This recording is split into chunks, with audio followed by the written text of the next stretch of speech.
यस कार्यक्रममा तपाईहरू सम्पूर्णलाई म स्वागत गर्न चाहन्छु। सर्वप्रथम म आफ्नो परिचय दिन चाहन्छु।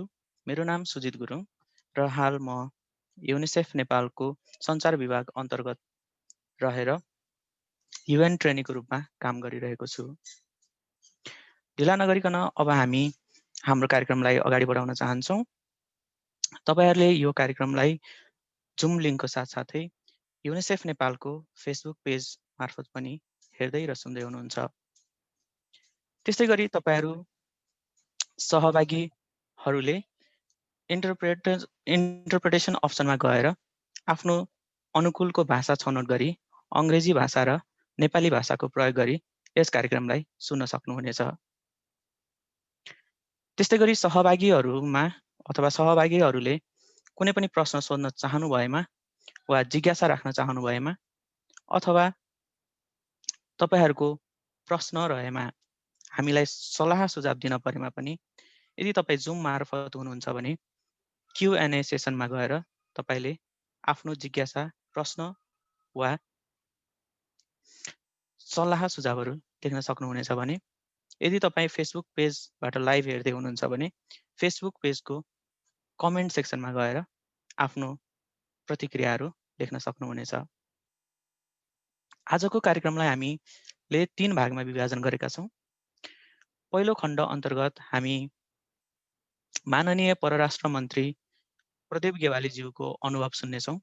उहाँको जेठी छोरी जन्मदेखि नै मस्तिष्क पक्षघातबाट पीडित हुनुहुन्छ र उहाँको छोरीसँग बिताउँदाको समयको अनुभूति र भोगाइहरू हामीसँग उहाँले सेयर गर्नुहुनेछ। त्यस्तै गरी दोस्रो खण्डमा हामी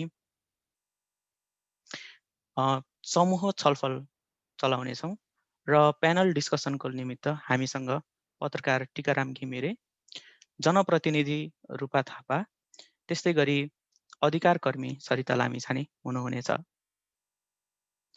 त्यस्तै गरी हामी तेस्रो खण्डमा विभिन्न देशभरिबाट आउनुभएका अपाङ्गता भएका बालबालिका तथा किशोर किशोरीहरूको प्रतिभा सुन्नेछौँ र हेर्नेछौँ।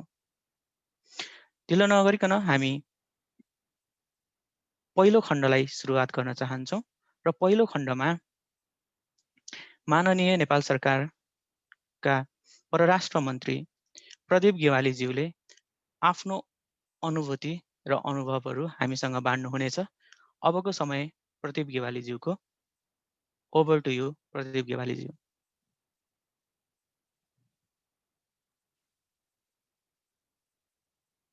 सन्तानको बारेमा धेरै सपनाहरू बुनेका थियौँ। छोरी नै होस् भन्ने हाम्रो चाहना थियो। नजन्मिँदै नाम पनि राखेका थियौँ। म त्यति बेला भूमिगत थिएँ, अर्घाखाँचीमा काम गर्थेँ। श्रीमती घरमै थिइन् र त्यहीँ सुत्केरी भएको दिन म भेट्न आएँ। पहिलो बच्चा जुन स्वरूपमा देखेँ मैले, मेरो निम्ति एक किसिमले असाध्यै पीडादायक क्षण थियो। लट्ठीमा बेरिएको छालाको 8 छालाको एउटा चाहिँ जस्ट छाती अलिकति धड्कन, छातीको धड्कनले मात्रै त्यहाँ चाहिँ प्राण छ भन्ने खालको चाहिँ लाग्ने खालको। त्यति बेला हामीसँग धेरै उपचारका सुविधाहरू थिएनन्, सहज पनि थिएन हाम्रो निम्ति वातावरण। डाक्टर रामेश्वर श्रेष्ठ त्यति बेला त्यहाँ बाल विशेषज्ञको रूपमा काम गर्नुहुन्थ्यो। सबै जाँचेर जब उहाँले भन्नुभयो कि यो मस्तिष्क पक्षाघात हो र अहिलेसम्म यसको कुनै मेडिकल ट्रिटमेन्ट छैन, एक किसिम त हामीलाई एकैछिन त झन्डै संसारै अँध्यारो भए जस्तो, सम्भावनाका सबै ढोकाहरू बन्द भए जस्तो त्यस्तो फिल भयो। अब केही समय हाम्रो झन्डै 7-8 वर्ष अझै पनि केही उपायहरू छन् कि मेडिकल साइन्सले केही नयाँ इनोभेसन गरेको छ कि भनेर हामी निकै भौँतारियौँ। र जब अन्त्यमा हामी निष्कर्षमा पुग्यौँ कि यसको कुनै उपचार छैन, त्यसपछि हामीलाई परिस्थितिसँग सम्झौता गर्ने कुरा नै भयो। म त बेग्लै राजनीतिक दायित्वमा थिएँ, मेरो व्यस्तता असीमित थियो। म्याडम पनि जागिर खान्थिन् र राजनीतिक पूर्वाग्रहका कारणले उनको जागिर किसिमले अनेकौँ ठाउँमा भौँतारिनुपर्ने अवस्था थियो। एउटा जागिर हट्छ, फेरि अर्को सुरु गर्यो, फेरि हट्छ, फेरि सुरु गर्नु पऱ्यो। अनि अन्तिममा चाहिँ उनी निष्कर्षमा पुगिन् कि मैले छोरीलाई यस्तो अप्ठ्यारोमा राखेर मैले जागिर खान्न, मेरो निम्ति मेरो अब अगाडिको सम्पूर्ण करियर चाहिँ बन्द गरेर म छोरीको सेवामा लाग्छु भन्ने भनिन्। आज छोरी जुन अवस्थामा छ, मेरो कुनै उल्लेख्य योगदान छैन। म्याडमको कारणले, श्रीमतीको कारणले छोरी यस मानेमा भाग्यमानी छ कि उसले यस्तो आमा पाए जसले आफ्नो राजनीतिक र प्रोफेसनल सबै क्यारियरहरूलाई त्यागेर छोरीको स्याहार सुसारमा लागिन्। पहिलो कुरा हामीले उसका लागि चाहिँ सबै चिजहरू उसका लागि छुट्टै चाहिन्छ। छुट्टै भनेको विशेष खालको, यहाँसम्म कि सुत्ने बिस्तारा समेत रातिमा नलडोस् भन्नका निम्ति बारसहितको बिस्तारा। खानपिनमा अब पाचन शक्ति कमजोर भएको कारणले असाध्यै ध्यान दिनुपर्ने अवस्था हुन्छ र उसले निरन्तर हाम्रो सान्निध्य खोज्छ। त्यसो हुँदा मैले समय दिन सक्दा मैले दिन्छु, यद्यपि मैले धेरै समय दिन सक्ने कुरा हुन्न। बिहान साँझ थोरै भए पनि उसँग बिताउन चाहन्छु। आमाले सम्पूर्ण समय उनलाई दिन्छन् र हामीले चाहिँ कसरी हुन्छ थोरै भए पनि एउटा कुरा भए पनि हामीले केही सिक्न सकोस्, एक्सप्रेस गर्न सकोस्। अब हाम्रो निम्ति सबभन्दा ठुलो पीडा के हो भनेदेखि अनेकौँ खालका जटिलताहरू देखा पर्छन्। कहिलेकाहीँ घन्टौँ घन्टासम्म ऊ रोइरहेको हुन्छ। बुवा आमाको रूपमा सबभन्दा निरीहता त्यति बेला प्रकट हुन्छ जति बेला वास्तवमा भएको के हो भन्ने पनि हामी थाहा पाउन सक्दैनौँ। अब हस्पिटल लगे पनि कुनै सिम्टम भएन भनेदेखि चाहिँ डक्टरहरूले पत्ता लगाउन सक्ने कुरा भएन, उसले व्यक्त गर्न सक्ने कुरा भएन। यो स्थिति भनेको बडो पीडादायक हो। त्यसो हुँदा सँगै बसेर टाउको मुसारेर हातखुट्टा मालिस गरिदिएर उसलाई मनपर्ने यस्तो थोरै भए पनि चिया खान मन पराउँछ होइन, अथवा अरू यस्तै केही बुझेर होइन तर गीतहरू सङ्गीतहरू भयो भने कहिले यसमा भोलिया देखिन्छ होइन। ती चिजहरूद्वारा उसको दैनिकीलाई चाहिँ सहज बनाउने हाम्रो कोसिस हुन्छ। घरमा आउने पाहुनाहरू अथवा हामी घरका सदस्यहरूमध्ये पनि कसले उसलाई माया गर्छौँ भन्ने कुरामा चाहिँ कतै न कतै अव्यक्त ढङ्गको उसको चाहिँ त्यो उसले बुझेको अनुभूति हुन्छ। मलाई एउटा सम्झना छ, 61 सालमा जब राजाले टेकओभर गरे अनि मलाई त्यसको केही समयपछि म त्यति बेला कौशलटार बस्थेँ। राति सशस्त्र प्रहरीको टिम आएर प्रहरी र सशस्त्र प्रहरी दुईटै आएर गिरफ्तार गरेर सशस्त्र प्रहरीको दुवाकोट स्थित क्याम्पमा राखे झन्डै 1.5 महिना जस्तो। त्यो 1.5 महिना पछि म फर्केर आएँ। म फर्केर आएपछि वरपरका टोलवासीहरू मलाई स्वागत गर्न ठुलै सङ्ख्यामा जम्मा हुनुभएको थियो। छोरी अचानक आएर सबैलाई पन्छाउँदै अथवा सबैको बिचबाट अचानक म कहाँ आइपुगेँ। मेरो निम्ति त्यो एकदमै अविस्मरणीय कुरा जस्तो थियो होइन। जब म साँझ आउँछु तर घन्टी बजाएर माथि कोठामा निस्किसकेपछि अथवा मैले बोलाउँछु घरमा घरका सदस्यहरूलाई, म आएको थाहा भइसकेपछि त्यो टाउको उठाउँछ ताकि म उसलाई काखमा लिन सकौँ अथवा काखमा राख्न सकौँ।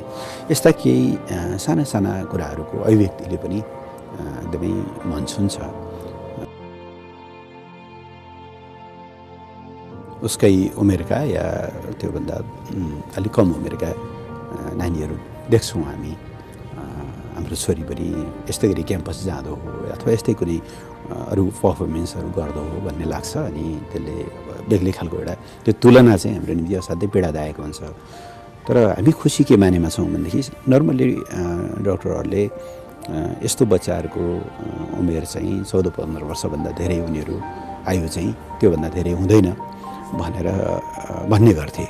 तर आज हामीले उसलाई 32 वर्षसम्म हुर्काउन सक्यौँ, त्यो चाहिँ एक खालको सन्तोषको कुरा पनि छ।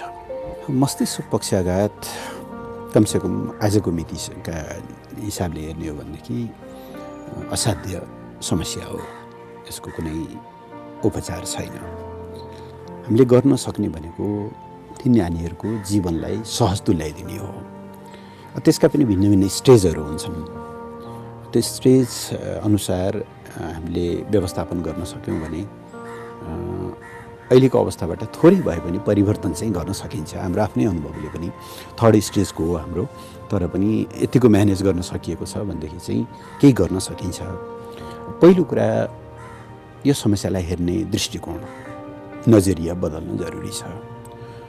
अब गाउँघरमा अपाङ्गता भएका सन्तान जन्मिँदा आमालाई दोष लगाउने, त्यो परिवारलाई दोष लगाउने, उनीहरू उपेक्षाको, हेलाहोचोको, अपमानको शिकार बन्ने स्थिति बन्छ। हामी आफै पनि कैयौँचोटि त्यस्तो कुराहरू भएका छौँ। पहिलो यो स्थिति बदल्नुहोस्। तपाईँ आफै पनि मनोबल उच्च राख्नुहोस्। यसमा तपाईँको कुनै दोष छैन। यो कुनै दैवी कारणले भएको होइन, तपाईँले गरेका गल्तीको कारणले भएको होइन। अनेकौँ कुराहरू हुन्छन्। पहिलो। दोस्रो, अपाङ्गता भएका नानीहरूको अवस्थामा सुधार ल्याउन सकिन्छ। त्यसबाट त्यो कुन चरणको सेरेब्रल पाल्सी हो त्यो हेरिकन चाहिँ आवश्यक सल्लाहहरू, परामर्शहरू, काउन्सिलिङहरू लिनेर तदनुरूप चाहिँ सहयोग गर्ने कामहरू गर्नु जरुरी हुन्छ। नानीहरूले आफ्नो बुवा आमाहरूबाट जे स्नेह, जे माया पाउन सक्छन् त्यो बाहिर सम्भव छैन। मैले अलिकति यस्तो पनि प्रवृत्ति देखेको छु, बोझा ठानेर कतै लगेर थन्काइदिन पाए हुन्थ्यो, कतै कसैको जिम्मा लगाउनु पाए हुन्थ्यो। बच्चाहरू जति बाँच्छन् उनीहरूलाई माया पाउने अधिकार छ, र त्यो माया पाउने भनेको अभिभावकको माया पाउने हो। त्यस कारणले चाहिँ कृपया बच्चाहरूलाई टाढा नगर्नुहोला, यो चाहिँ म भन्न चाहन्छु। कठिन अवश्य छ। तपाईँ जागिरे हुनुहुन्छ भने बच्चालाई कहाँ छोड्ने भन्ने समस्या छ। तपाईँ पढ्दै हुनुहुन्छ भने पढाइ कसरी टुङ्ग्याउने भन्ने समस्या छ। तपाईँ अरू खालको कुनै कामकाजमा हुनुहुन्छ, घरायसी काममै पनि त्यसले एउटा अतिरिक्त दायित्व त थपिएको हुन्छ, तर त्यसलाई बोझा नठानौँ। प्रकृतिले हामीलाई यस्तै दियो, यसलाई एडजस्ट गर्दै अगाडि बढौँ। हामीले दिने माया, हामीले दिने संरक्षण र त्यो संरक्षण पछि त्यो बच्चाहरूको व्यक्त अव्यक्त जुन खुसी हुन्छ, त्योभन्दा ठुलो सन्तुष्टि त अरू के हुन्छ र।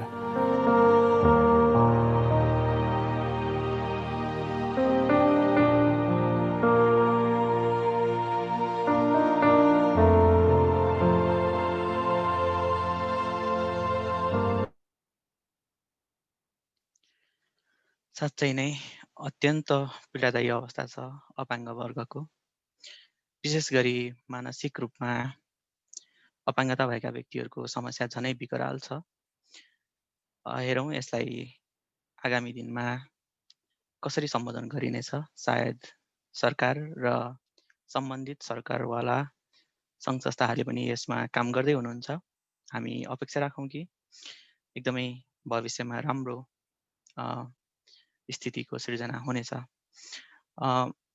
माननीय परराष्ट्र मन्त्री प्रदीप गेवालीज्यूलाई आफ्नो अनुभूति सेयर र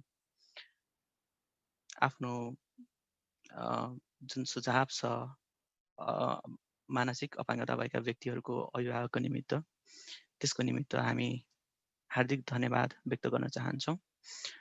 र अब हामी ढिलो नगरिकन हाम्रो दोस्रो खण्डतर्फ लाग्न चाहन्छौँ। दोस्रो खण्ड हाम्रो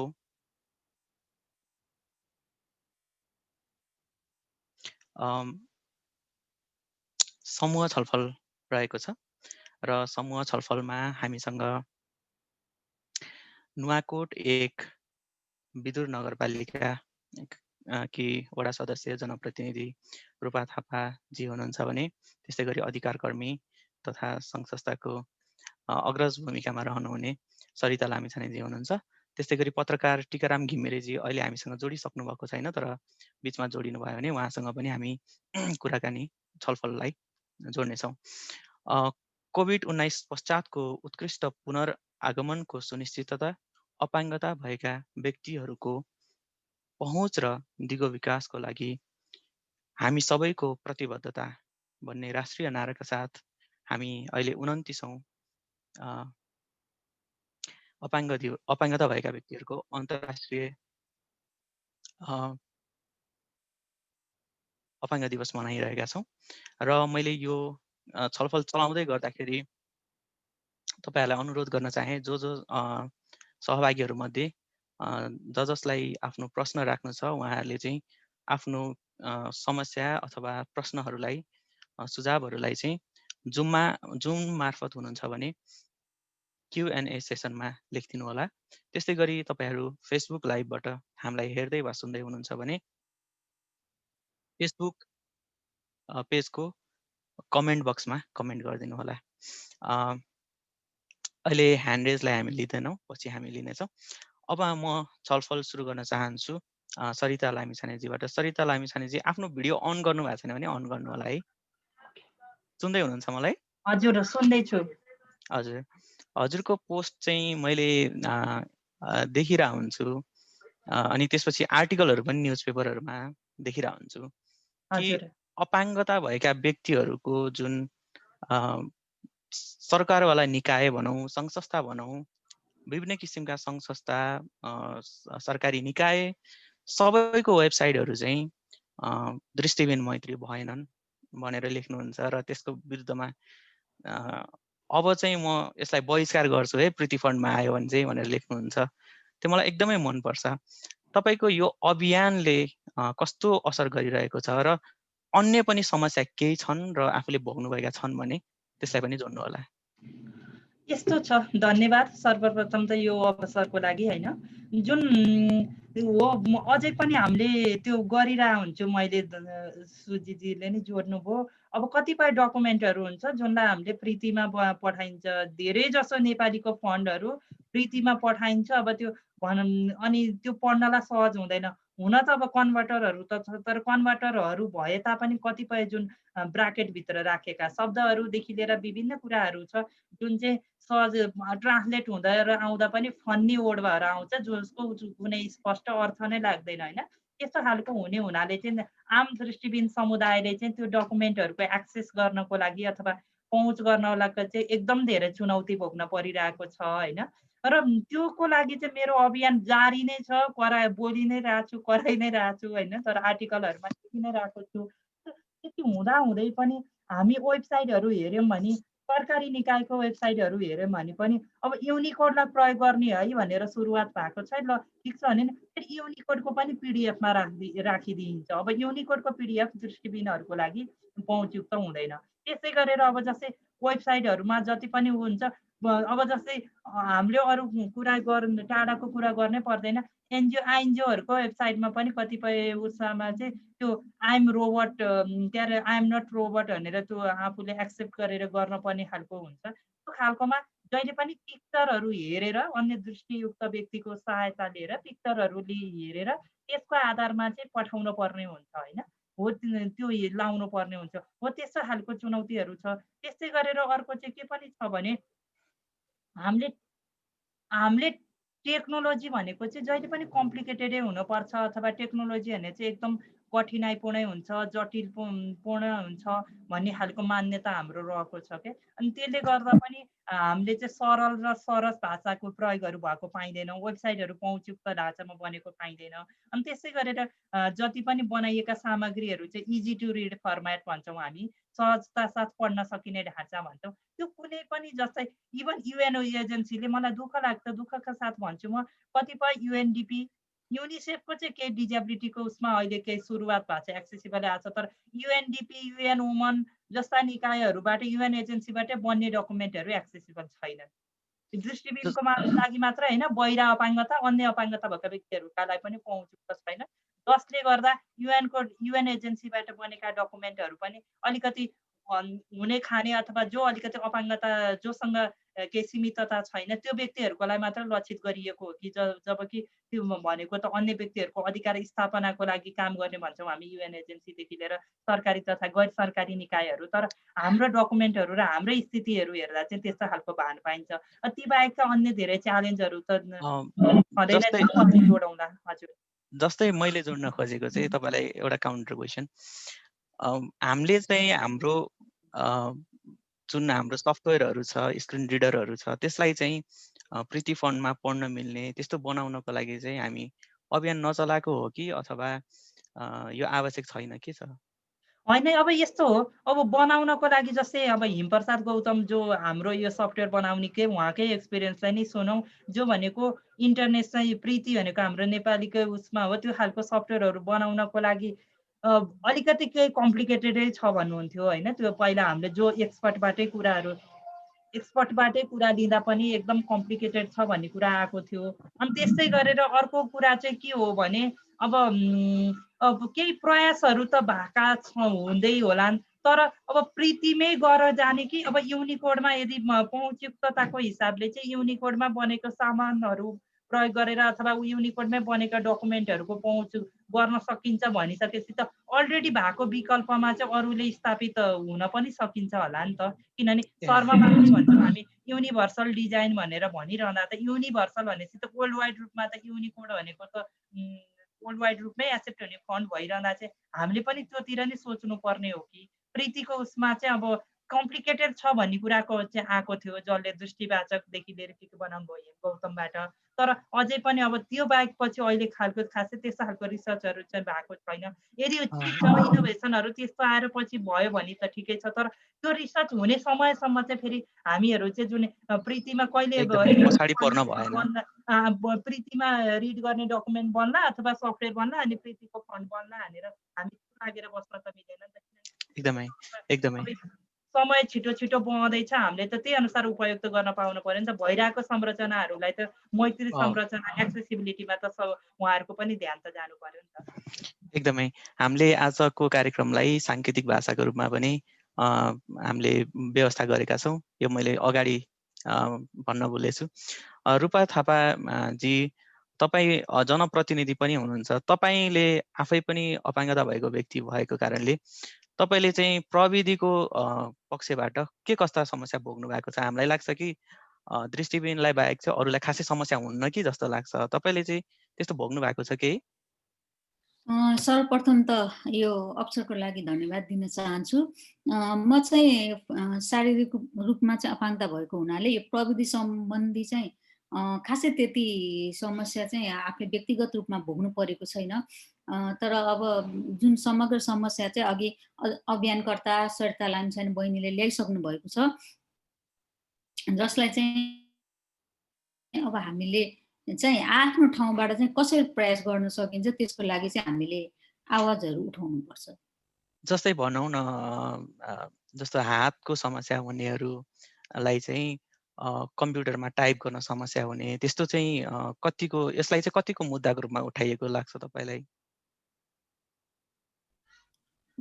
जस्तो कि यस्तो नि त्यति धेरै उठेको जस्तो चाहिँ लाग्दैन मलाई। समस्या छ होइन। जस्तो अब हातको समस्या हुनेहरूलाई त अब कम्प्युटरहरू चलाउनमा समस्या हुन्छ, तर प्रविधिको प्रयोग गर्नु पर्ने हुन्छ।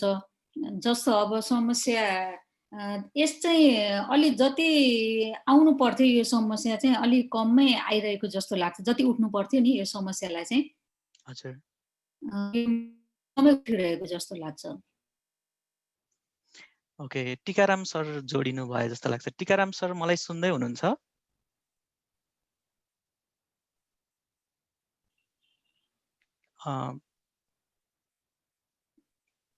हजुर, म सुन्दैछु। तपाईँ मलाई सुन्दै हुनुहुन्छ अहिले? मैले सुने। तपाईँको भिडियो पनि अन गर्नु होला टिकाराम जी, अन गर्नुभयो? ठिक छ, म अडियोमै छु। म अलिकति भिडियोको एक्सेसिबलमा अलिकति नभएको भए म माफी चाहन्छु है। ल ठिकै छ, केही भएन, यसको लागि हामी केही भएन। तपाईँलाई चाहिँ मेरो प्रश्न के छ भने, तपाईँ पत्रकारिता क्षेत्रमा रेडियो लुम्बिनीमा रहेर काम गर्दै हुनुहुन्छ। यो एक्सेसिबल कम्युनिकेसन, पहुँचयुक्त सञ्चार र प्रविधिको पक्षबाट चाहिँ हामी सरिता लामिछानेजीसँग पनि जोडिसक्यौँ। त्यसैले चाहिँ तपाईँले चाहिँ कार्य गर्दै गर्दाखेरि, सक्रिय पत्रकारिता गर्दै गर्दाखेरि कस्ता किसिमका समस्याहरू भोग्नु भएको छ र त्यसलाई चाहिँ कसरी तपाईँले चुनौतीको रूपमा ट्याकल गर्दै हुनुहुन्छ? हस्, धेरै धन्यवाद छ युनिसेफलाई यो आयोजना गरेर राख्ने अवसर दिनुभएकोमा। म छोटोमा राख्दाखेरि चाहिँ के हुन्छ भन्दाखेरि, अब हामी सञ्चारकर्ममा सक्रिय भएको हिसाबले अलि बढी प्रविधिसँग नजिक हुनुपर्ने, प्रविधिसँग खेल्नुपर्ने एउटा विषय एकातिर रहन्छ। अर्कोतिर चाहिँ अब हामी सञ्चारकर्ममा भएको हिसाबले बाहिर पनि प्रशस्त रूपमा हिँड्नुपर्ने, त्यो भएको भएर भौतिक संरचना पनि हामी मैत्री हुनुपर्ने एकातिर त्यो परिस्थिति देखियो। त्यो त्यो हुँदाखेरि चाहिँ मैले सबैभन्दा भोगेको सबैभन्दा पहिलो समस्या चाहिँ के हो त भन्दाखेरि, जब हामी कतिपय कुराहरू काम गर्दाखेरि चाहिँ हामी मैत्री त्यो संरचना नहुँदाखेरि वा भनौँ त्यो एक्सेसिबल नहुँदाखेरि पनि हामीले काम गर्नु पर्दैन। जस्तो आज मैले रेडियो सुरु गर्ने बेलामा चाहिँ ब्लाइन्डहरूले टेक्निकल काम गर्न गाह्रो थियो होइन, एकदमै गाह्रो थियो। अनि त्यो त्यो भएको भएर एकदमै गाह्रो थियो, यति गाह्रो थियो कि ब्लाइन्डहरूले टेक्निकली कामै गर्न नसक्ने अवस्था थियो। अब अहिले हेर्दाखेरि चाहिँ प्रविधिमा बिस्तारै पहुँच पुग्यो। हामीले अहिले के गर्यौँ त भन्दा टेक्निकली पनि आफ्नो काम आफै गर्न सक्ने भएका छौँ होइन। जब जब प्रविधिको विकास हुँदै जान्छ त्यसले हामीलाई हाम्रो संसारलाई फराकिलो त पक्कै पनि बनाउँदै जान्छ र मैले पनि त्यो कुरा चाहिँ महसुस गर्दै जान थालेको छु होइन। कुनै बेला चाहिँ अब सामाजिक सञ्जाल फेसबुक चलाउने कुरा चाहिँ गौण थियो, तर त्यसले मेरो सूचनाको स्रोतलाई चाहिँ म फिल्डमै जानु पर्थ्यो भने अब अहिले आफ्नो सामाजिक सञ्जालको प्रयोग गरेर म मजाले रिपोर्टिङ गर्न सक्ने अवस्थामा पुगेको छु होइन।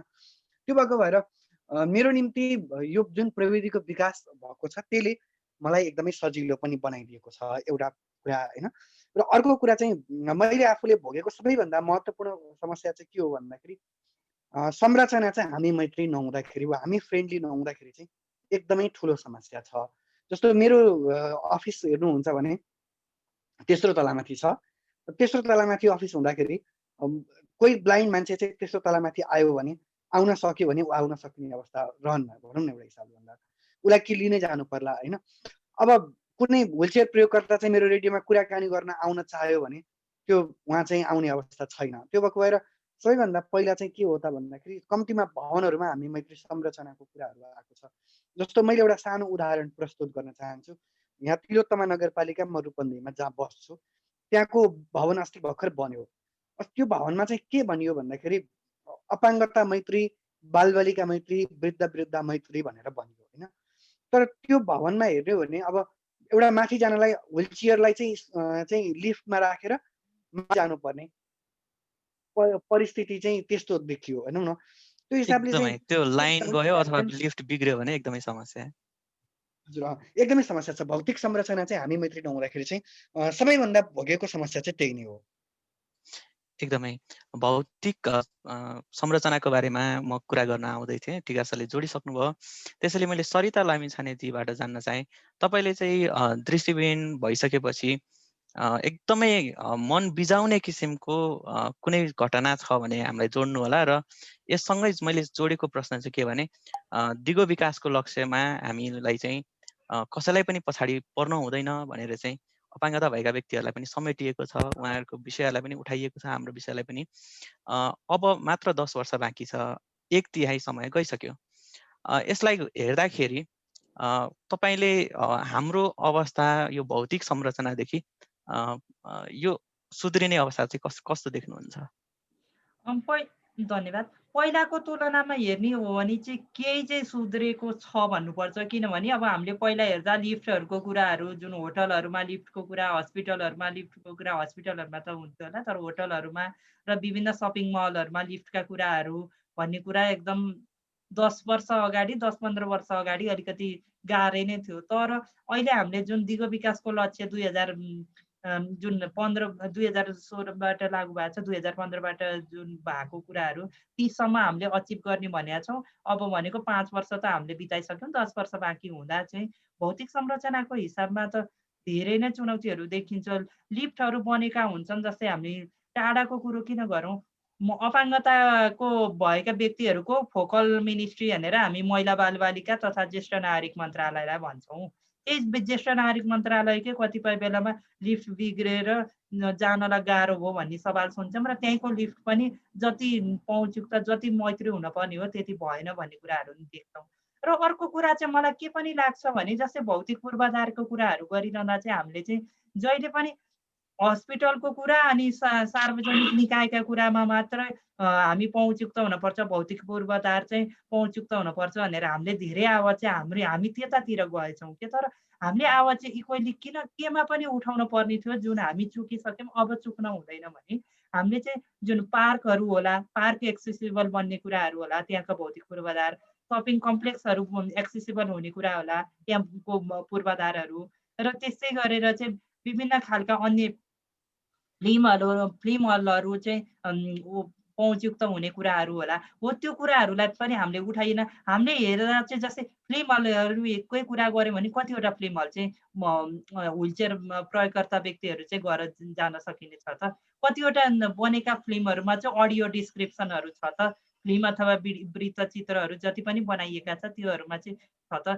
त्यो त अहिलेसम्म छैन केही देशहरूमा विकसित देशहरूमा यस्तो हुन्छ अरे भनेर सुनेर त हामी बसिरहेका छौँ नि होइन त्यसै गरेर भौतिक पूर्वाधारको अर्को कुरा गरिरहँदा चाहिँ हामीले चाहिँ जहिले हाम्रै हस्पिटलहरूमा पनि ऱ्याम्पहरू बनाइदिए हुन्छ तर यस्तो ठाडो ऱ्याम्प बनाइन्छ जुन कुरा भनेको चाहिँ उस्तै पर अरू व्यक्ति नै चिप्लेर लड्ने खालका ऱ्याम्पहरू पनि हुन्छ धेरै टाढा जानु पर्दैन शङ्खरापुर हस्पिटल भन्ने छ उसमा बौद्धमा त्यहाँको नमुना नि हेर्न सकिन्छ अनि त्यस्तै गरेर अरू अरू कुराहरू गरिरहँदा चाहिँ जस्तै हामीले भौतिक पूर्वाधार तथा सञ्चार सेवा निर्देशिका 2069 त जुन लागू भइसकेको छ तर त्यसले त पहुँचिकताको कुरा गरेको छ युनिभर्सल डिजाइनको कुरा गरेको छ होइन त्यो कुराहरू गरिरहँदा पनि अझै पनि त्यो कुरा कानुन बनेको छ तर कार्यान्वयनमा चाहिँ एकदम धेरै सीमितता आइरहेको छ क्या अनि र लास्टमा चाहिँ म एउटा पोइन्ट जोड्न चाहन्छु हामी के हुन पर्यो भने हामीले जहिले पनि यो भौतिक पूर्वाधारको कुरा गरेर चाहिँ अपाङ्गता मैत्री संरचना भन्यौँ कि मैत्री संरचना मात्रै भनेको त्यो भन्दिनाले चाहिँ अपाङ्गता मैत्री संरचना भन्दा चाहिँ अपाङ्गता भएका व्यक्तिहरूलाई मात्रै मैत्री चाहिने हो कि भन्ने सोच भयो कि तर त्यसको सट्टा हामीले मैत्री संरचना मात्रै भन्थ्यौँ भने चाहिँ अझ चाँडो चाहिँ भौतिक संरचनाहरू चाहिँ पहुँचयुक्त अथवा भौतिक पूर्वाधारहरू चाहिँ पहुँचयुक्त हुन्थ्यो कि युनिभर्सल हुन्थ्यो कि भन्ने चाहिँ लाग्छ अब हामीले अपाङ्गता मैत्री संरचना होइन मैत्री संरचना भन्नु पर्यो जसको कारणले गर्भवतीदेखि लिएर अन्य विभिन्न बिरामीहरू जुन प्रकार जसलाई व्हिलचेयरमा हिँड्नुपर्छ सर्टेन टाइम त्यो व्यक्तिहरू पनि लाभान्वित हुन सक्नुहुन्छ नि त त्यसबाट त्यही भएर अपाङ्गता मैत्री संरचना नभनिकन मैत्री संरचना चाहिँ भन्नेतर्फ चाहिँ हाम्रो बहसहरू हुनुपर्छ होइन भने 10 वर्षपछि पनि हामीले पहुँचिकतामा केही पाएनौँ दिगो विकासको लक्ष्यमा हामी केही हासिल गर्न सकेनौँ भनेरै हात फुरफुरा हात लाएर बस्नुपर्ने स्थिति आउँछ एकदमै सवाल कुरा उठाउनु भयो रूपा थापाजी तपाईँले चाहिँ जनप्रतिनिधि भइसकेपछि तपाईँले पनि अफिस जाँदा आउँदा हरेक ठाउँहरूमा पुग्दाखेरि तपाईँलाई धेरै समस्याहरू भएका होलान् एकदमै मन छुने घटनासँगै जोड्नु होला र तपाईँले नुवाकोटमा जनप्रतिनिधि भइसकेपछि यसलाई कसरी कार्यान्वयनमा ल्याउनको निमित्त आवाजहरू उठाइराख्नु भएको छ एडभोकेसी गर्दै हुनुहुन्छ त्यसलाई जोड्नु होला हजुर सर्वप्रथम त हाम्रो सोचाइ नै के छ भने भौतिक संरचना चाहिँ अहिले अपाङ्गता मैत्री मात्र भन्ने सोच हुन्छ तर अपाङ्गता मैत्री भनेपछि त्यो हामी अपाङ्गता भएको व्यक्तिहरूको लागि मात्र हुने होइन नि त जस्तो अब ज्येष्ठ नागरिक त्यसपछि बालबालिका गर्भवती सबैको लागि हुन्छ नि त त्यो बनाएपछि त तर यहाँ सोच चाहिँ के भयो भने अपाङ्गता भएका व्यक्तिहरूको लागि मात्र बनाइदिनु पर्छ भन्ने सोचहरू मात्रै भयो कि जस्तो कि हामीलाई चाहिँ जबरजस्ती बनाइदिनु पर्छ भन्ने सोच तर अब यो त भौतिक संरचनाको त्यो उसले पनि नियमावली अनुसार पनि जुन कार्यान्वयन छ त्यसलाई गराउनु पर्यो हामी त सबै ठाउँमा पुग्न त सहीका हुँदैनौँ अनि बनाइसकेको भवनहरू चाहिँ अनि अपाङ्गता मैत्री बनेको हुँदैन त्यसमा चाहिँ हामीलाई ज्यादै दुःख लाग्छ किनभने अब खुट्टाको समस्या हुँदाखेरि अब 2 तला माथि 3 तला माथि जाँदा समस्या पर्छ नि त जस्तो अब हाम्रै अहिले बसेको नगरपालिका पनि अब माथि चाहिँ अब अपाङ्गता मैत्री छैन अब नयाँ बनेपछि चाहिँ होला अब त्यो चाहिँ पहिल्यै बनेको बिल्डिङ हो अनि त्यसले गर्दा पनि अब जस्तो मेरै वडा अफिस पनि भाडामै बस्नु परेको छ त्यसले गर्दाखेरि अब 3 तला माथि छ अपाङ्गता मैत्री छैन यसै गरी तर अब आवाजहरू चाहिँ हामीले उठाइरहेका छौँ सबैको लागि चाहिँ मैत्री हुनुपर्छ त्यो भयो भने चाहिँ एउटा व्हिलचेयर प्रयोगकर्ताले पनि भोलि कुनै अफिस कार्यालयमा जागिर खान जानुभयो भने चाहिँ सहज तरिकाले जान सकुन् र कुनै बैशाखी युजरहरू पनि यदि केही कामको लागि अथवा आफै नै त्यो ठाउँमा चाहिँ जागिरे भएर जानुभयो भने चाहिँ सहज तरिकाले सबै खाली चाहिँ आफ्नो सुविधायुक्त संरचना होस् भन्ने चाहना चाहिँ यसमा चाहिँ हामीले आवाज चाहिँ उठाइरहेका छौँ जस्तै एउटा कुरा मैले जोड्न खोजेको तपाईँले जुन वडा कार्यालय भाडामा छ भन्दै गर्नु हुँदाखेरि निजी निवासहरू चाहिँ अपाङ्गता अरू सरिता लामिछानेजीकै भाषालाई सापटी लिएर भन्ने हो भने मैत्रीपूर्ण हुनपर्ने सरकारले यसको लागि पोलिसी ल्याएर जसले मैत्रीपूर्ण वातावरणमा घरहरू बनाउँछ त्यसलाई केही सहुलियतहरू व्यवस्था गर्ने त्यस्तो पोलिसीको लागि आवाज उठ्नुपर्छ जस्तो तपाईँलाई लाग्दैन? त्यो पनि हामीले चाहिँ नीतिगत रूपमा नै आवाज नउठाएसम्म चाहिँ हुँदैन। अब त्यहीमाथि फेरि भूकम्पपछि त अब व्यक्तिगत घरहरू त अब धेरैको बनि नै सक्यो है। अब त्यसमा केही अझै पनि कतिपय संरचनाहरूमा चाहिँ परिवर्तन गरेर पनि केही मैत्री त बनाउन सकिन्छ। यसको लागि चाहिँ अझै पनि ढिला त भयो, तर पनि अझै प्रयास चाहिँ गर्न सकिन्छ जस्तो लाग्छ। हुन्छ। जसले ह्यान्ड रेज गर्नुभएको छ उहाँहरूले चाहिँ Q&A सेसनमा आफ्नो प्रश्न राख्नु होला। यदि प्रश्न छन् भने कसलाई ह्यान्ड रेज नगर्नु होला। Q&A सेसनमा प्रश्न लेखिदिनु होला। कुन प्यानलिस्टको निमित्त प्रश्न हो त्यो पनि तपाईँहरूले मेन्सन गरेर लेख्नु होला। टीकाराम सर, अन्तिमतिर छौँ हामी। सरकारवाला पक्षले चाहिँ को सरकारवाला पक्ष हुन सक्छ र सरकारवाला पक्षले चाहिँ यस्ता विषयहरूलाई कसरी उठान गर्नुपर्छ भन्ने लाग्छ तपाईँलाई? एउटा विषय चाहिँ हजुर मलाई सुन्दै हुनुहुन्छ? सुन्दैछु। हजुर, एउटा विषय चाहिँ यसमा सरकारवालाहरूको भूमिकाको सवालमा कुरा गर्दाखेरि यो सबैभन्दा पहिला चाहिँ हामी सबैको चासोको विषय हो। कुनै सरकारवालाको चासोको विषय मात्र होइन भनेर हामी सबैले एउटा बुझ्नु जरुरी छ होइन। किनभने अहिले अपाङ्गता भन्ने कुरा जो कोही र जुन कुनै बेला पनि हुन सक्छ, र यो उनीहरू मैत्री संरचना र सञ्चारको कुरा जुन छ त्यो कुरा चाहिँ जहाँ पनि हुनुपर्छ भन्ने लाग्छ। र अहिले कतिपय नगरपालिकाहरूमा केसम्म सुनेका छौँ भने हामीले रिपोर्टिङ गर्ने क्रममा कम्तीमा घरमा पनि त्यो अपाङ्गता मैत्री संरचना बनाउनुपर्छ भन्ने प्रश्नहरू, त्यो नक्सा पासको क्रममा त्यो खालको कुराहरू पनि आएको छ होइन। यसलाई आफैमा एउटा सकारात्मक पक्षको रूपमा लिनुपर्छ। र सरकारवालाहरू भनेको अब हाम्रो सबैभन्दा पहिला हाम्रो स्थानीय क्षेत्रको हाम्रो आगमनलाई सजिलो बनाउने जिम्मा भनेको चाहिँ स्थानीय सरकारको हो। र त्यो स्थानीय सरकारहरूको आगमनमा चाहिँ हामीले सहज बनाउने जिम्मेवारी र उहाँहरूको हो। र मलाई एउटा कुरा बडो विडम्बना साथ के भन्न मन लाग्छ भने हामीले यत्रो लामो समयदेखि अपाङ्गता फ्रेन्डली संरचनाको कुरा गऱ्यौँ, सञ्चारको कुरा गऱ्यौँ, आज 29औँ हामी अपाङ्गता दिवस मनाउँदैछौँ। नेपालमा पनि यसका बारेमा कैयौँ बहसहरू भएका छन्। कैयौँ संरचनागत रूपमा चाहिँ हामीले सुधार गर्न सकेका छैनौँ क्या। सबैभन्दा विडम्बनाको कुरा चाहिँ त्यो हो, हामी यति धेरै बहस गरेका छौँ, यति धेरै हामीले कानुनहरू बनाएका छौँ, तर अहिले हेर्नुहोस् बनेका संरचनाहरू समेत अपाङ्गता मैत्री संरचनाहरू बन्न सकेनन्। म एउटा कुरा के भनौँ भने जस्तो बुटोलमा यति ठुलो बाटो बन्यो, तपाईँले हेर्नुभयो भने त्यो बाटोमा व्हिलचेयर गुडाउन सक्ने ठाउँ छैन क्या। व्हिलचेयर बुटोलको बाटो बनेको त कति भयो र 2 वर्ष आसपास भयो होइन। काठमाडौँमा त्यत्रो ठुलो बाटो विस्तार भयो, केही ठाउँमा टकिङ टाइल राखेको कुराहरू आयो, त्यहाँ खै त एउटा व्हिलचेयर प्रयोगकर्ता एकजना दृष्टिविहीन व्यक्ति खै हिँड्न सक्ने वातावरण होइन। त्यो हिसाबले हामी यति धेरै सरकारवालाहरू छौँ नि, सरकारवालाहरूले हामीले सरकार मात्रै राख्यौँ क्या, केही पनि गर्न सकेनौँ हाम्रो निम्ति। हामीले त्यो यो कुरामा चाहिँ तिमीले स्ट्रक्चर गर भनेर न हामीले राज्यलाई भन्न सक्यौँ। हामीले भन्नुपर्छ क्या, अपाङ्गता मैत्री संरचना मात्रै बनाऊ मात्रै भनेर त भएन नि त। यो गरिदिएर हामीलाई सजिलो हुन्छ भनेर भनिदिनु पर्यो। यो गरेर गरिदिनु भनेर हामीले म्याप पेस गरिदिनु पर्यो।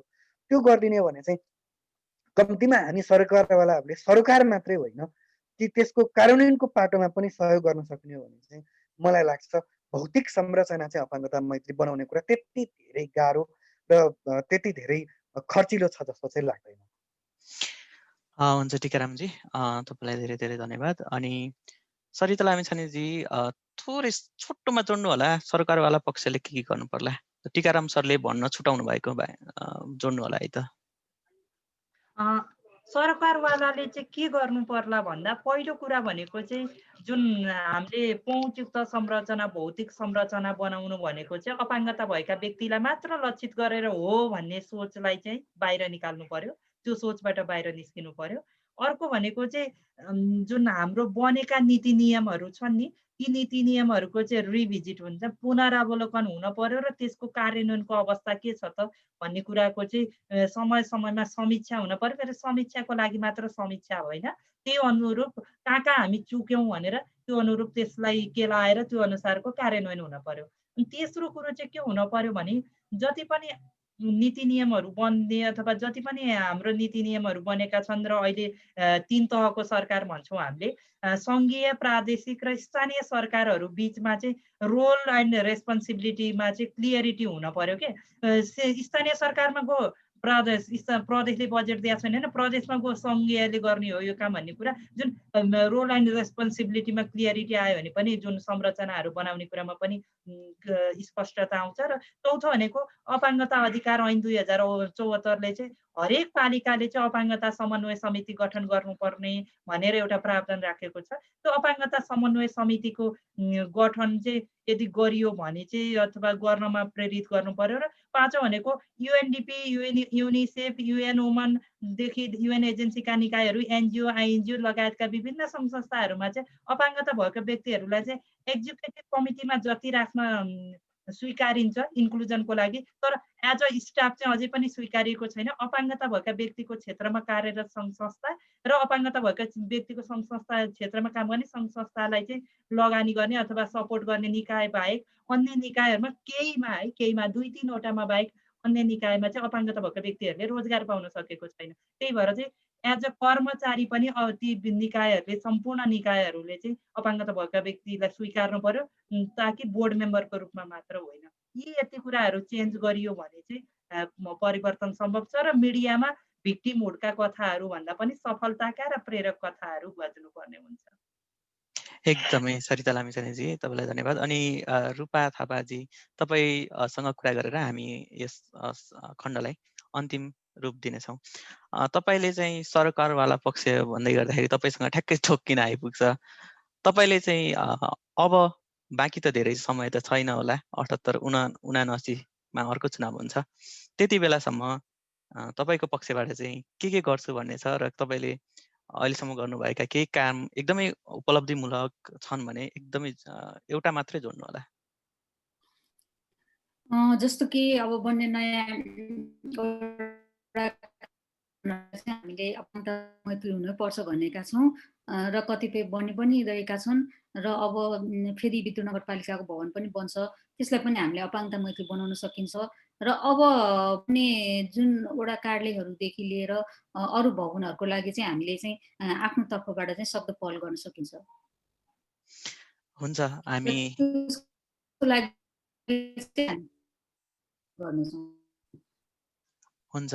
हामी आजको यो छलफललाई यहीँ टुङ्ग्याउँछौँ। पत्रकार टिकाराम घिमिरे, अधिकारकर्मी सरिता लामिछाने र जनप्रतिनिधि रूपा थापाजीलाई हामी धेरै धेरै धन्यवाद व्यक्त गर्न चाहन्छौँ। र यो सँगसँगै हामीले तेस्रो चरणको कार्यक्रमलाई अगाडि बढाउनु पर्ने बेला भइसकेको छ। सहभागी हुनुहुने प्यानलिस्टहरू अन्तिमसम्म बस्दिनु होला, भ्याउनु भएछ भने। हामीसँग अझै रमाइला कार्यक्रमहरू छन् र हामी तेस्रो चरण अन्तर्गतको कार्यक्रममा देशभरिबाट आउनुभएका विभिन्न अपाङ्गता भएका बालबालिका तथा किशोर किशोरीहरूको प्रतिभालाई सुन्नेछौँ र हेर्नेछौँ। त्यस अन्तर्गत पहिलो प्रतिभाको रूपमा हामीसँग गगन आले मगर हुनुहुन्छ। उहाँले यसै वर्ष सक्षम नेपाल गायन प्रतियोगिता र अनलाइन सिङ्गिङ कम्पिटिसन दुवै प्रतियोगिता एकै वर्षमा जित्नु भएको थियो। उहाँको एकदमै बेजोड प्रस्तुति छ। उहाँको गायकी सायद नेपाली साङ्गीतिक क्षेत्रमा स्वर्णिम इतिहास बनेर भविष्यमा रहनेछ। उहाँलाई आफ्नो प्रस्तुति राखिदिनु हुन म हार्दिक अनुरोध गर्न चाहन्छु। आज म अघिल्ला पुस्ताका गायक श्री गुलाम अली ज्यूले गाउनुभएको लोलाएका ती ठुला बोलको गीत यहाँ प्रस्तुत गर्दैछु, कृपया स्वीकार्नुहोस्।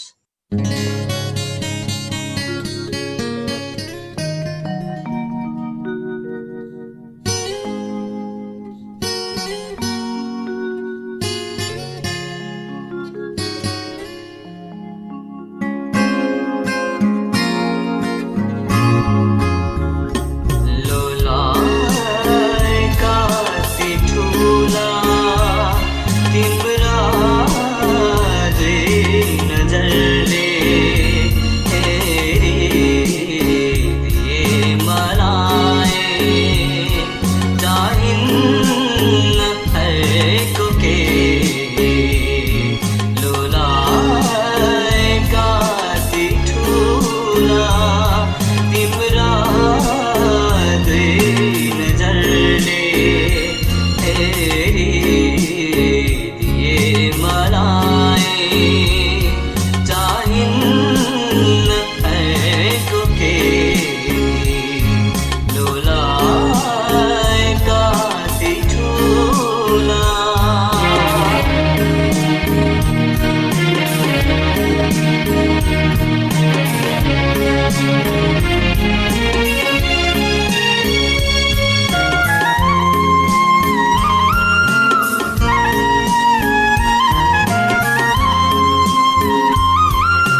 यो बेजोड प्रस्तुतिको लागि गगन आलेजीलाई हामी धेरै धेरै धन्यवाद दिन चाहन्छौँ र यो साङ्गीतिक प्रस्तुति गर्नको निमित्त अनुमति दिनुहुने हाम्रो live music Nepal YouTube channel परिवारलाई पनि हामी धेरै धेरै धन्यवाद व्यक्त गर्न चाहन्छौँ। अब हामी दोस्रो प्रस्तुति अन्तर्गत दमकडा नमुना माध्यमिक विद्यालय पाल्पाका विद्यार्थी भाइ बहिनीहरूको प्रस्तुति सुन्नेछौँ। अबको समय दमकडा नमुना माध्यमिक विद्यालयका विद्यार्थी भाइ बहिनीहरूको। नमस्कार, मेरो नाम सन्ध्या पराजुली। हाल दमकडा नमुना माध्यमिक विद्यालयको कक्षा 12मा अध्ययन गर्दैछु। मेरो रुचि विशेष गरी अध्ययन र साङ्गीतिक क्षेत्रमा रहेको छ। म चाहिँ आज अपाङ्ग दिवसको अवसरमा एउटा सानो गीत लिएर उपस्थित भएको छु। परिवर्तन गर्नु छ सोचाइमा, केही गर्दैनन् भन्ने त्यो घोचाइमा, सिप विकास गरौँ अपाङ्गताहरू आफ्नै भर परौँ। गर्नु छ सोचाइमा, केही गर्दैनन् भन्ने त्यो घोचाइमा, सिप विकास गरौँ अपाङ्गताहरू आफ्नै भर परौँ। अपाङ्गताहरू आफ्नै भर परौँ। स्वावलम्बी जीवन बिताउँ, सक्षम बनौँ अरूलाई यही सिकाउँ, सिप विकास गरौँ अपाङ्गताहरू आफ्नै भर परौँ। जीवन बिताउँ, सक्षम बनौँ अरूलाई यही सिकाउँ, सिप विकास गरौँ अपाङ्गताहरू आफ्नै भर परौँ। अपाङ्गताहरू आफ्नै भर परौँ।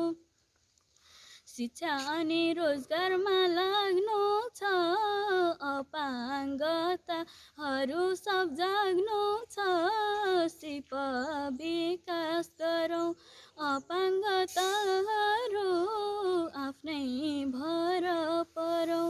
रोजगारमा लाग्नु छ अपाङ्गताहरू सब जाग्नु छ, सिप विकास गरौँ अपाङ्गताहरू आफ्नै भर परौँ। अपाङ्गताहरू आफ्नै भर परौँ। सबैलाई नमस्कार, मेरो नाम बबिन राणा। मेरो घर कालीगण्डकी 1 युगा साङ्जामा पर्छ र म अहिले श्री दमकडा नमुना माध्यमिक विद्यालयमा पढ्छु।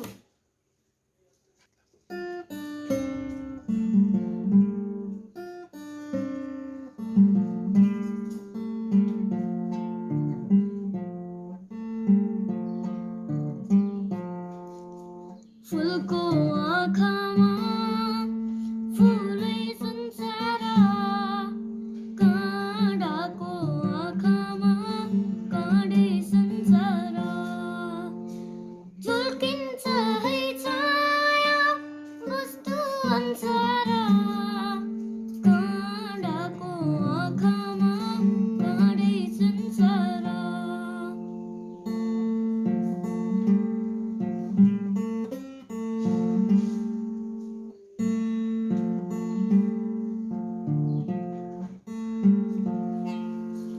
चित्त शुद्ध होस्, मेरो बोलै बुद्ध होस्, मेरो पैतालाले हिरै नमरोस्। राम्रो आँखामा खुल्छ राम्रै संसार, काँडाको आँखामा काँडै संसार। फुलको आँखामा फुलै संसार, काँडाको आँखामा काँडै संसार। नमस्कार, मेरो नाम भक्तबहादुर बराल। मेरो घर पाल्पा जिल्ला पूर्वखला 2 जल्पा। म दमकडा नमुना माध्यमिक विद्यालयमा कक्षा 12 मा अध्ययनरत छु।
नमस्कार, मेरो नाम सार्थक प्राजुली। म श्री दमकडा नमुना माध्यमिक विद्यालयमा कक्षा 4 मा अध्ययनरत छु। सन्देश दिन्छु एउटा गीत गाएर असर गर्छ जङ्फुड खाएर। सन्देश दिन्छु एउटा गीत गाएर असर गर्छ जङ्फुड खाएर। प्याकेटिङ गरिएका बजारका खाना असर के गर्दो रहेछ सुन्दै जाऊ गाना।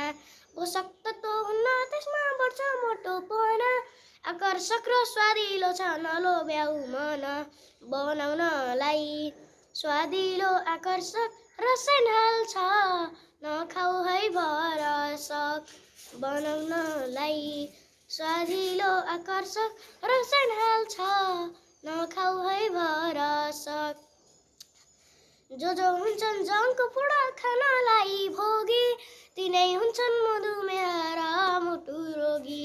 लोभ्याउँछ जिब्रोलाई पेट पनि भर्छ तर यसले स्वास्थ्यलाई ठुलै असर गर्छ।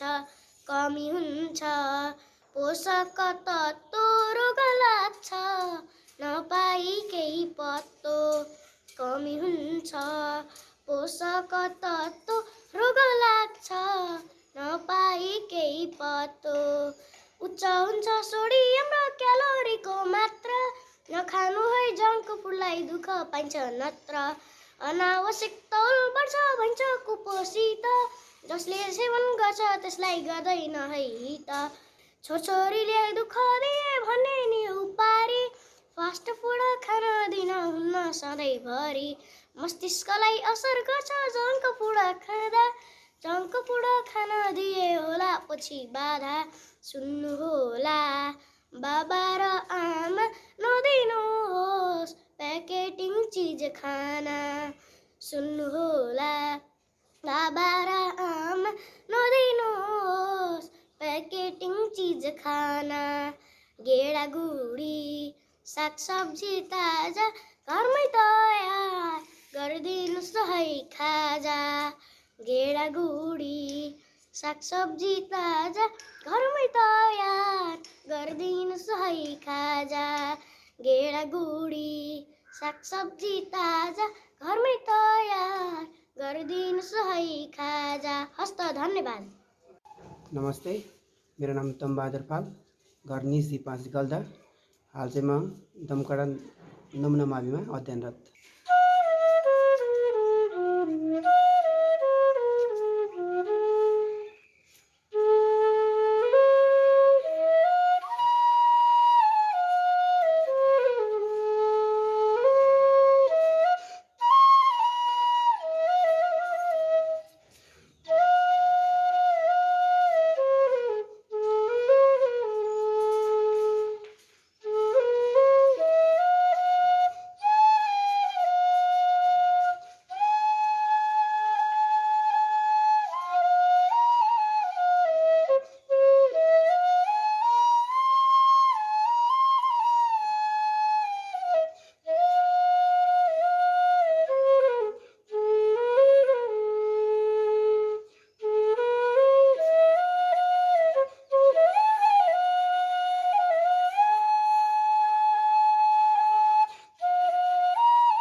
दमकडा नमुना माध्यमिक विद्यालयका विद्यार्थी भाइ बहिनीहरूलाई धेरै धेरै धन्यवाद यो उत्कृष्ट प्रस्तुतिको निमित्त।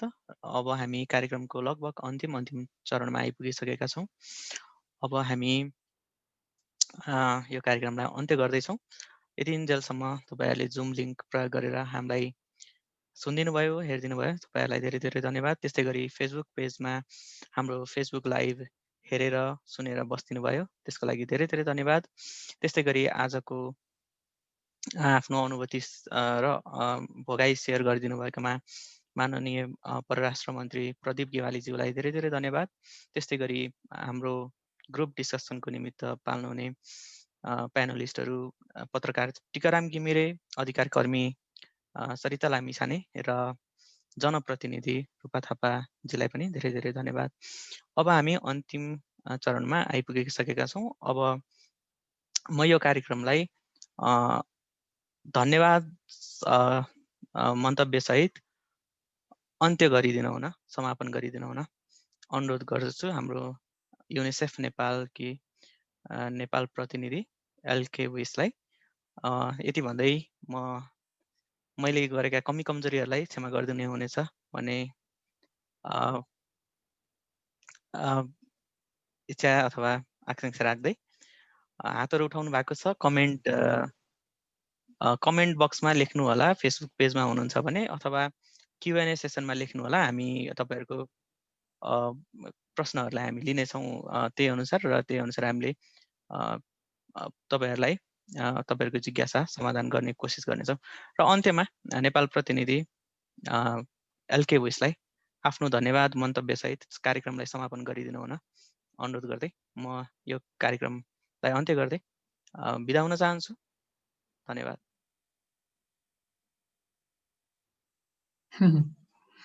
Thank you so much, Sujit, for the excellent moderation of this event. Namaste, everyone, and happy 29th International Day of Persons with Disabilities. I feel so inspired after participating in this engaging exchange with an amazing and resourceful group of young people and children, passionate advocates, and wonderful artists. We are in awe of your courage and humbled by your incredible spirit.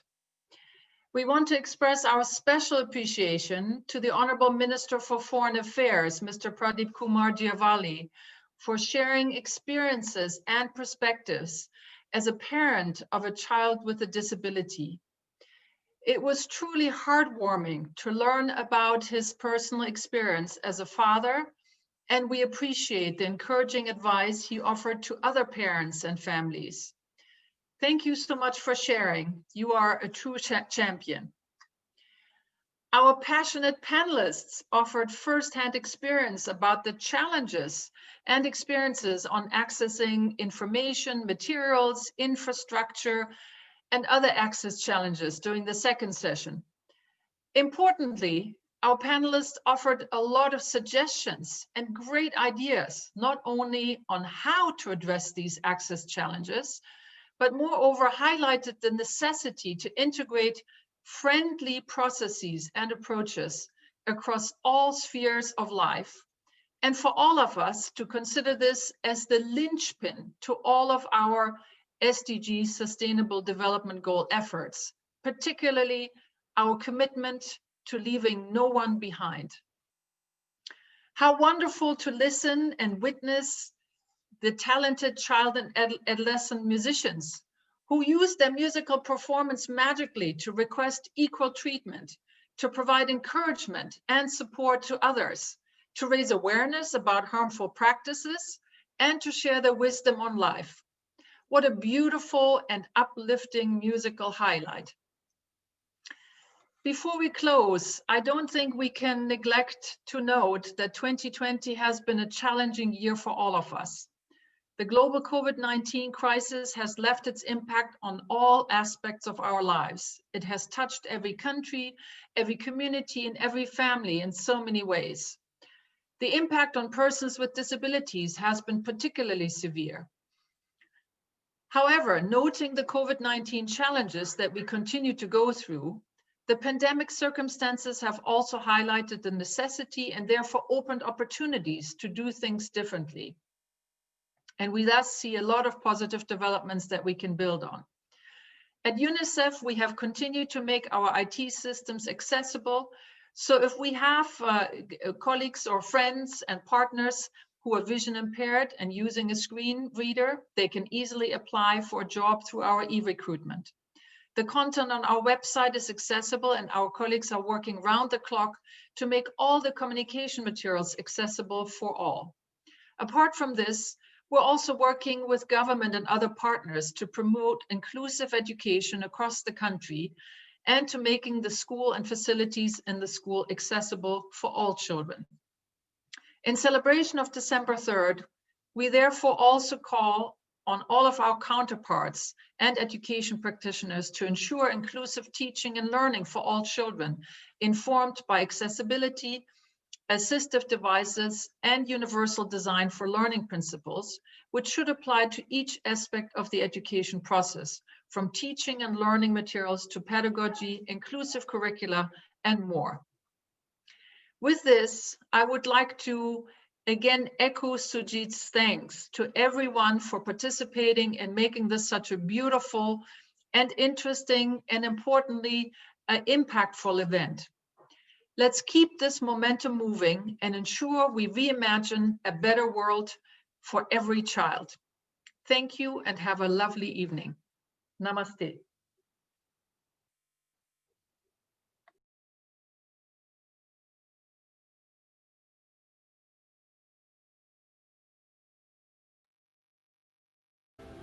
Kathmandu, Nepal.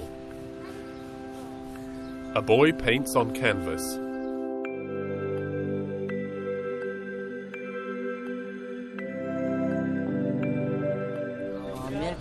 My teacher tells me to paint what's in my mind and in my dreams. The paintbrush is revealed to be held by a boy's mouth. Amir Bomjom, 16 years old. If you just copy others, you won't get respect as an artist. Amir lies on his front in a wooden cart. Unable to move his arms and legs, he uses his mouth to paint. Amir is an artist born with a disability. I used to grab my younger brother's paint with my mouth and use it to write my name. Amir's village. Amir's father. Until the 5th grade, a teacher came to our house to teach him. At first, the letters were big and messy. Then I wrote more and more and more and wrote poems too, and eventually the letters became clear. When I lived in the village, I used to sit on the balcony all alone. I would try to bottle up my pen, and because of that pain, I made poetry and songs and art.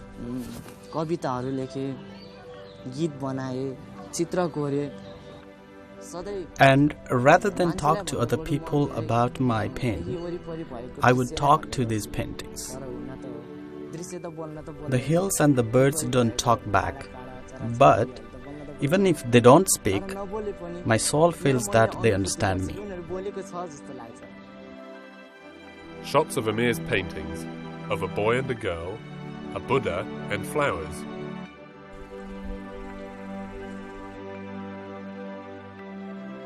Amir's house was made unsafe by the earthquake in April 2015. There were many days we slept under just a tarp, and when there were storms, I would worry that it would blow away. One day, Karuna Foundation came to see me and told me that they would support me, but I didn't believe it. Many people had promised me things before, but then they just disappeared. When I met Amir, I immediately realized that this boy could be an example and source of inspirations to many people living with disabilities and others who always believe that people with disabilities are very unproductive and cannot contribute in society. UNICEF partner Karuna Foundation brought Amir to Kathmandu. Deepak Raj Sabkota, Karuna Foundation. This disaster was an opportunity for us to reach many children, but we should not wait this kind of disasters to make a reach. Scenes of devastation. Nepal has been through so much hardship. I put the Nepali flag there because I want Nepal to stay at the top, high and mighty like Mount Everest. A painting of the Nepali flag on a mountaintop. Before I had the trolley, my mother would carry me everywhere. She raised me, took care of me. Who else would have done all that for me? Amir's mother. It's a little sad around here when he's away, but I hope it will turn out well for him now he's been noticed. Amir's father. Amir was always bright. I want him to become smarter and better than me. He was very shy, very frustrated, but slowly he started to open up. I'm hoping to travel and learn more, just like how I came to Kathmandu and got to learn English. To see people with disabilities and know there are others like me. In English, Amir has written, "Who will be my best friend?" I want to fulfill my dreams. I want to become independent and I want to make my family happy. My name is Amir Bhumjan. I am from Nepal.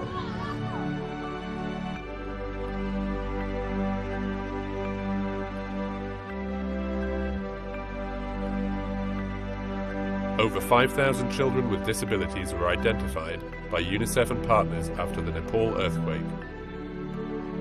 Crises can also create opportunities for children with disabilities to be included and fulfill their dreams. UNICEF logo. Share this video.